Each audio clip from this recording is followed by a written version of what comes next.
কেইদিনমান আগতে এটা পোষ্ট কৰিছিলোঁ আমাৰ ঘৰটোৰ বিষয়ে। তো তেতিয়া মানে মোক বহুতে গোটেই ঘৰটোৰ মানে ভিডিঅ' এটা আপলোড কৰিব দিছিলে। তো মই আজি ডিচাইড কৰিছোঁ যে ঘৰটোৰ এটা ভিডিঅ' আপলোড কৰি দিওঁ। আৰু যিহেতু আমাৰ যোৱা পৰহি ধ্ৰুৱমৰ জন্মদিন গৈছে, তাৰ কাৰণে কিছুমান এতিয়াও বাঁহবিলাক খোলা নাই, এইবিলাক মানে কিবা কিবি হৈ আছে। আৰু ঘৰটোতো যিহেতু আমি এতিয়াও যোৱা নাই, আজিও যোৱা নাই, তো ঘৰটোত কিবা কিবি অলপ ইফাল সিফাল হৈ আছে, সেইবিলাক ইগন'ৰ কৰিব। প্ৰথম কথা হ'ল যে মই এতিয়া থিয় হৈ আছোঁ আমাৰ গোহালি ঘৰৰ এংগলৰ ফালে, ঠিক আছে।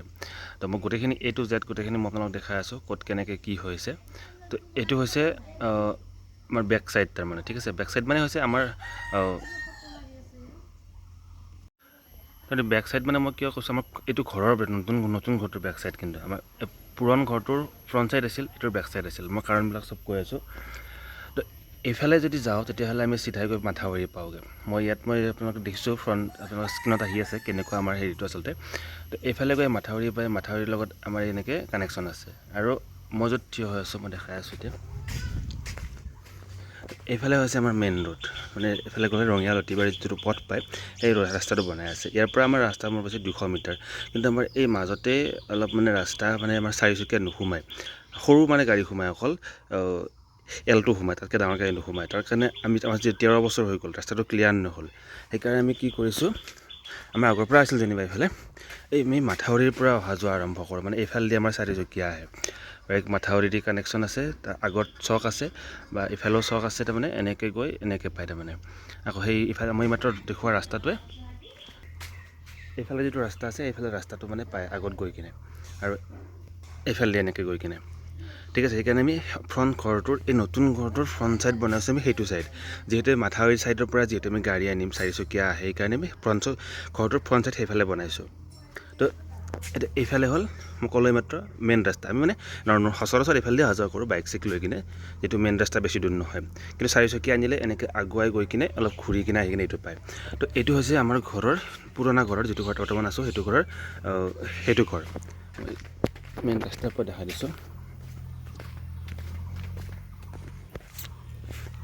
এইটো হৈছে আমাৰ মেইন ৰাস্তাৰ পৰা মানে এণ্ট্ৰি পইণ্ট। এইটো হৈছে পুৰণা ঘৰ, এইটো গোহালি ঘৰ। এনেকৈ গৈ কিনে চিধাই এনেকৈ মাথাউৰি যাব পাৰি, য'ত চাৰিচকীয়া আহে। আৰু এইটো হৈছে আমাৰ বৰ্তমান নতুন ঘৰটো, ঠিক আছে। এইটো মই এতিয়া ঘৰৰ ভিতৰৰ ফালে মই গৈ কিনে দেখাই আছোঁ আপোনালোকক। মই কিনে দেখাই আছোঁ, এইখনৰ পিছত এখন লগোৱা গৈছে, ঠিক আছে। সোমোৱাৰ পিছতে মই প্ৰথম আহিলোঁ লেফ্ট ছাইড, এইটো হৈছে কিটচেন। গোটেই বস্তুবিলাক ইফাল সিফাল হৈ আছে, যে এইটো অনুষ্ঠানৰ কাৰণে গোটেইবিলাক খেলি মেলি হৈ গৈছে। এইটো হৈছে কিটচেন। কিটচেনত সেইটো বেচিন লগোৱা গৈছে, মই দেখাই আছোঁ। এইটো বেচিন, সেইফালে পানী ওলাই গৈছে। তো এইটো হৈছে কিটচেন। ইয়াত আৰু কিবা কিবি কৰা যাব, সেইটো বেলেগ বাৰু। এডজাষ্টমেণ্ট লগোৱা যাব, বা ইয়াত চিমনি লগোৱা যাব। তো এইটো লাইনৰ এইটো লগোৱা গৈছে। তো এনেকৈ এইটো হৈছে আমাৰ সোমাই কিনে লেফ্ট ছাইডে কিটচেন। এইটো এনেকৈ সোমাই কিটচেন পাৰ হৈয়ে ইয়াতে আমাৰ লেট্ৰিন বাথৰুম আছে, যিটো আমাৰ টাইলছ এনেই লগোৱা গৈছে। আৰু এইটো এতিয়াও ইউজ কৰা নাই, তাতে মানে এটা হেৰি বনাব আছে যে, সেইকাৰণে কৰা হোৱা নাই। তো এইটো হৈছে আমাৰ হেৰি লেট্ৰিন বাথৰুম। তো ইয়াতে এটা বেচিন দিয়া গৈছে, যাতে পাকঘৰৰ পৰা আহি ইয়াতে মানে এনে মুখ হাত ধুব পাৰি। তো ইয়াতে আমাৰ চিলিং লগোৱা গৈছে 2x2, ইয়াতে গোটেইখিনি। এইটো ওলাই আহি ইয়াতে ফ্ৰণ্টতে আমাৰ লগোৱা গৈছে জিপচন। তো এইটো তাৰপিছতে এইখিনিত ধৰক ডাইনিং ৰুম, আমাৰ এইটো হ'ল ডাইনিং ৰুম, গোটেইটো ডাইনিং ৰুম। কাৰণ মানে পাকঘৰৰ পৰা মানে এনেকৈ ওলাই গৈয়ে ডাইনিং ৰুম পায়। তো ইয়াতে আৰু তাতে টিভি থাকিব, এইটো গুচি কিনে ৱালত টিভি থাকিব, যিটো পাকঘৰৰ পৰা দেখা পোৱা হৈ থাকিব। এইটো ইয়াত ডাইনিং ৰুম। এইটো ডাইনিং ৰুমৰ লেফ্ট ছাইডে আছে আমাৰ পেৰেণ্টছৰ ৰুম, মানে মা দেউতাৰ ৰুম। ইয়াতে মা দেউতা থাকিব। অলৰেডি বিচনা মানে যিহেতু ঘৰলোৱা পৰ্ব নগ'লেও মানে ইয়াত থাকিব লগা হৈছে, বা অনুষ্ঠান এটা কৰা গৈছে সৰু সৰুকৈ। আমি অহা নাই বাৰু, মানে আলহী যিহেতু আহিছিলে। তো ইয়াত ফেন, এনেই নৰ্মেল ফেন এখন লগোৱা গৈছে ইয়াতে বৰ্তমানৰ কাৰণে। তো ইয়াতে ইউজ হৈছেই, অলৰেডি থকা গৈছে তাৰমানে, কিন্তু মানে হেৰি পাৰ্মানেণ্টকৈ থকা হোৱা নাই। তো এইটো মা দেউতাৰ ৰুম।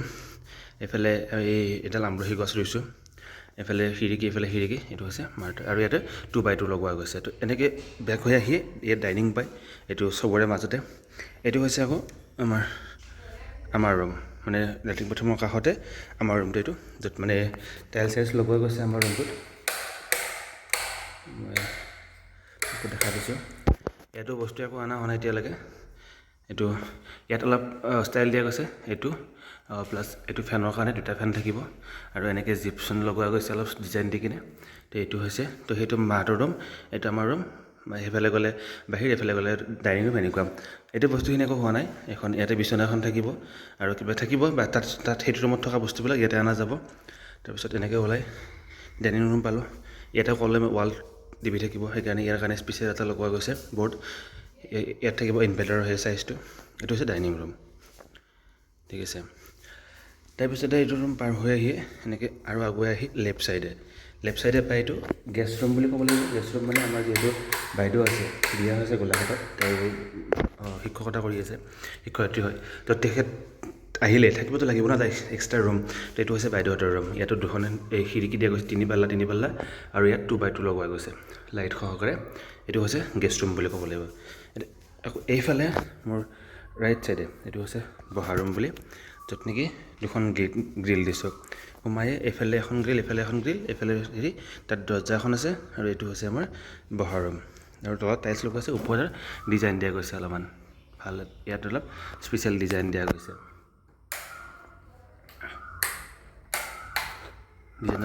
এইটো হৈছে বহা ৰুম ঠিক আছে বহা ৰুম এইটো এনেকৈ ওলাই গৈ যেতিয়া আমি মেইন ফ্ৰণ্টৰ ফালে যাম তো এনেকৈ ওলায়ে এইফালে আমাৰ তামোলৰ বাগান চিধাই মই দেখাই আছোঁ মোৰ সোঁফালে আছে নামঘৰ দেখাই আছোঁ আৰু মোৰ বাওঁফালে আছে নামঘৰ আৰু ৰাইট চাইড আছে লাইব্ৰেৰী মই দেখাই আছোঁ এতিয়া এনেকৈ গৈয়ে সোমাই এইফালে থাকিলে নাই মই অলপতে দেখাবলৈ এইফালে গেষ্ট ৰুম আছিলে এইটো হৈছে এনেই জাষ্ট বনাই থোৱা আছে এতিয়া হৈছে নামঘৰ য'ত ইউজ কৰা গৈছে ইয়াত 2x2 লগোৱা গৈছে আৰু এইফালে আমাৰ বস্তি মই দেখাই আছোঁ বস্তিটো এইফালে আমাৰ বস্তি আছে বহুত নাৰিকল চাৰিকল কিবা মানে তামোল চামোল কিবা আছে আৰু তো এইটো হৈছে আমাৰ নামঘৰ তো এনেকৈ এইফালে গ'লেতো পায়েই আমাৰ হেৰিবিলাক তো এনেকৈ গৈ এইফালে বহা ৰুমটো পায় এইফালে আমাৰ ইয়াত লাইব্ৰেৰী হ'ব আৰু লাইব্ৰেৰীটো আমাৰ 2x2 লগোৱা গৈছে ইয়াতো মানে বেলেগ কিবা কিবি বনাম এতিয়া নহয় এইফালে কি হ'ল আমি যেতিয়া এনেকৈ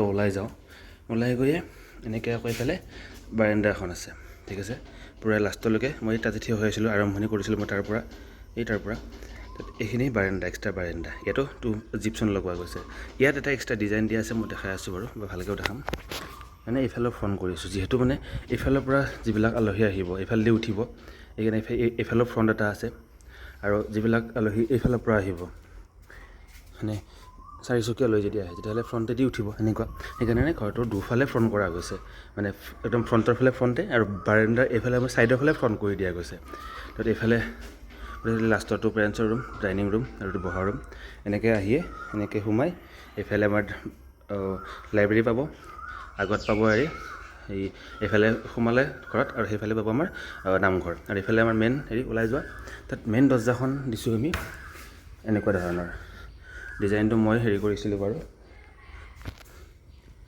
এইটো মেইন মানে কালাৰ কৰিলে ভাল দেখা হ'ব এইটো দিছিলোঁ মেইন দৰ্জাখনৰ যিটো মানে এইবিলাক আনি দিছোঁ দুডাল এনেকুৱা ইয়াতো 2x2 লগোৱা গৈছে এইটো হৈছে মেইন এনেকৈ নুমি গৈয়ে আমাৰ এইফালেতো বস্তি এইফালে আৰু আমাৰ নেইবাৰ্ছ ঠিক আছে এনেকৈ তো এইফালেতো চিধাই আমাৰ গোটেই বস্তিয়ে গোটেই চাৰিওফালে মই আকৌ ফ্ৰণ্টৰ পৰা দেখাই দিছোঁ এবাৰ এইটো হৈছে ফ্ৰণ্টৰ ছাইডৰ ঘৰটোৰ ফ্ৰণ্ট ছাইড পূৰা এইফালে আছে লাইব্ৰেৰী এইফালে থাকিলে আমাৰ নামঘৰ এইখিনি সোমাই স্পেচ ৰাখিছোঁ মাজতে তাৰপিছৰ পৰা চিৰি আৰম্ভ কৰিছোঁ ইয়াত একো দিয়া নাই এতিয়ালৈকে পিছত দিম বাৰু তো এইখিনি সোমাই গৈয়ে এইটো স্পেচ অলপ আছে য'ত মানে আমি এইখিনিত ডেক'ৰেট কৰিব পাৰিম কিবা কিবি ইয়াৰ পিছতে চিৰি আৰম্ভ কৰিছে ইয়াতো আমাৰ 2x2 লগোৱা গৈছে এতিয়া এইফালে গৈ আমি কি পাওঁ বস্তি পাওঁ পূৰা লাষ্ট বস্তি বুলি মানে মাথাউৰি যোৱা ৰাস্তা পাই এইফালে চিধাই একদম লাষ্টলৈকে একদম তেতিয়ালৈকে আমাৰ মাটি আছে আৰু এইফালে পূৰা তামোলৰ বাগান এইফালে গোটেই তামোলৰ বাগান এইফালে আৰু আগত অলপ খেতি কৰা হয় আৰু একদম লাষ্টত আমাৰ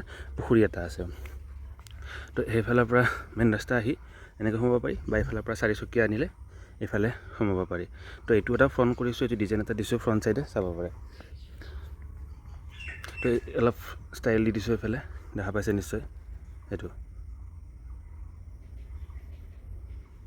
তো সেইটো ধ্ৰুৱমৰ জন্মদিনৰ কাৰণে এইবিলাক কিবা বনোৱা গৈছিলে এতিয়াও ভঙা হোৱা নাই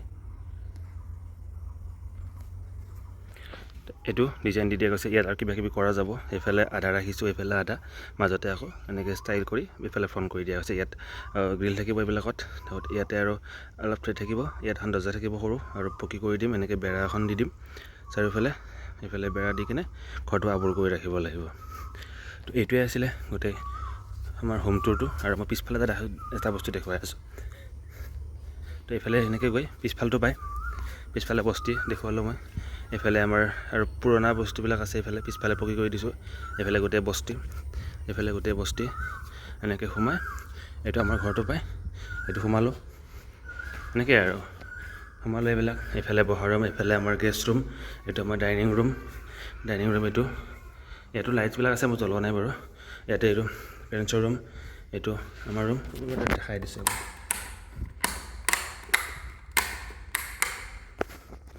এইটো এনেকৈ, এইটো বহা ৰুম, ডাইনিং ৰুম চৰি। তো আকৌ এফালে ওলাই গৈ আমাৰ এইটো পাকঘৰ থাকিল। এইফালে ওলাই গৈ আমাৰ এতিয়া বৰ্তমানৰ ঘৰটো পায়। এইটো বৰ্তমানৰ য'ত আছোঁ এইটো ঘৰ। এইফালে আমাৰ থাকিল পাকঘৰ, এইটো বৰ্তমানৰ ঘৰ। আৰু এইখিনিতে মই ক'ৰবাত বেক চাইড, এইটো বেক চাইড কিন্তু আমাৰ